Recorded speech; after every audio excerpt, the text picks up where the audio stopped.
The morning was gray, the kind that felt heavier than usual, as if the world itself was carrying some unspoken burden. At the edge of Willow Creek Cemetery, a man stood nervously outside the wrought iron gates. His uniform was faded, his shoes scuffed from years of scrubbing hallways, and his eyes carried the tiredness of someone who had learned to live with more struggle than rest. His name was Daniel Reyes. A single father. A janitor. A man nobody expected to see there, much less at a funeral for one of the richest men in the state. But Daniel had a secret, one he wasn't sure anyone would believe. And that was why he had come, to speak up, to stop the burial of a man whose name was in every newspaper, whose face was on every business magazine. Because Daniel knew something no one else did. This billionaire, the man they were lowering into the ground, hadn't lived his last days in luxury but in loneliness. And in those final moments, Daniel was the only one who had truly seen him, truly listened to him. The janitor and the billionaire. It all began months earlier. Daniel worked nights at St. Mary's Hospital, mopping floors, emptying trash bins, polishing windows so spotless you could see your soul in them. It wasn't glamorous work, but it paid just enough to keep the lights on for him and his 8-year-old daughter, Sophia. Every evening before heading in, Sophia would hug him tight and whisper, "Don't get too tired, Daddy. One day you'll have a better job." He'd smile, kiss her forehead, and promise, "One day, baby girl, but tonight, Daddy's got floors to shine." It was on one of those nights while pushing his mop down the quiet halls of the private wing that Daniel first saw him. An older man, frail and hooked up to machines, staring blankly at the ceiling of his hospital room. The name on the chart made Daniel's heart skip. Richard Hanover. The billionaire, the tycoon who had built half the city's skyscrapers, a man Daniel had only ever seen on TV. But in that hospital bed, he didn't look like a giant. He just looked human, small, alone. At first, Daniel kept his distance, but one night as he quietly mopped the floor, he heard a weak voice say, "You missed a spot." Daniel looked up, startled. Mr. Hanover was watching him with the faintest smirk. For the first time in months, maybe years, someone had spoken to him without fear or flattery. That small exchange turned into nightly conversations. Daniel would clean and Hanover would talk about the past, about regrets, about choices made in pursuit of money that left him estranged from his family. "No one visits anymore," Hanover admitted one night, his voice trembling. "All I ever wanted was to build an empire, but I forgot to build a home."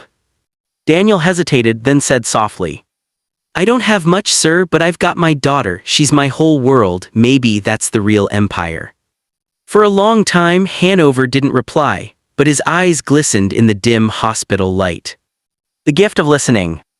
As days turned to weeks, Daniel's visits became more than routine cleaning. He began bringing small things, a newspaper, a book of poetry Sophia loved, even his daughter's drawings to brighten the sterile walls.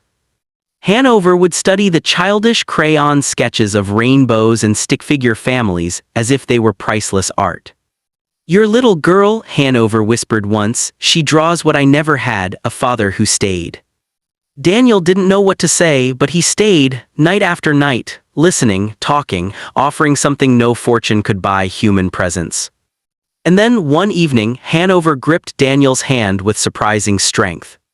"Promise me something," he said. "Anything, sir. When I'm gone, don't let them bury me without remembering who I really was, not the billionaire, not the empire, but the man who wished at the end that he had loved better." Daniel's throat tightened, he nodded. "I promise." The day of the funeral. Weeks later, Richard Hanover passed away. The city buzzed with headlines, "Titan of industry dies at 82." But in the hospital's quiet halls, Daniel was just another janitor emptying trash bins, carrying a secret promise. And that was what brought him to the cemetery gates that gray morning.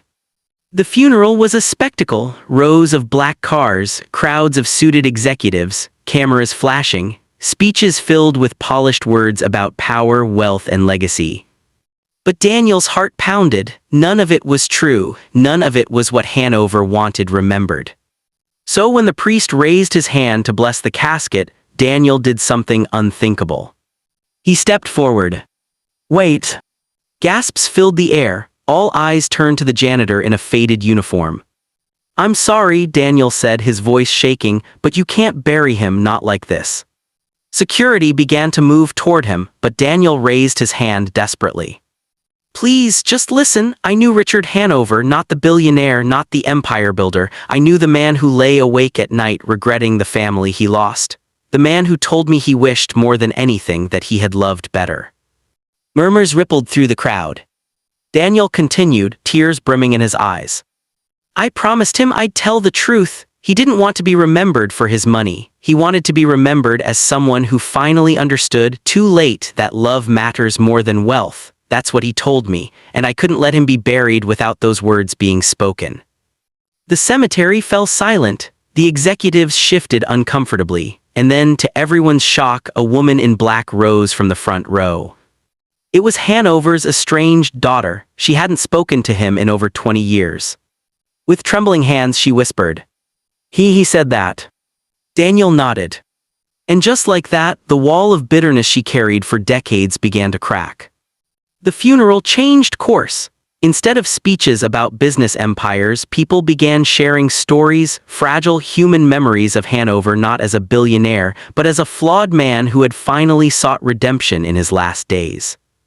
And when the casket was lowered, there were tears, real ones. Afterward, Hanover's daughter approached Daniel. "You kept your promise," she said softly. Daniel bowed his head. He deserved the truth. She hesitated, then asked, "What's your name?" Daniel Reyes." "And the little girl who draws rainbows?" Daniel's lips curved into the first smile of the day. "That's Sophia." The daughter's eyes glistened. She placed an envelope in his hand. "He wanted someone like you to inherit what mattered, not the money, the chance to give your daughter the life you've been fighting for. My father told me in his final notes about a janitor who reminded him what love looks like. That was you."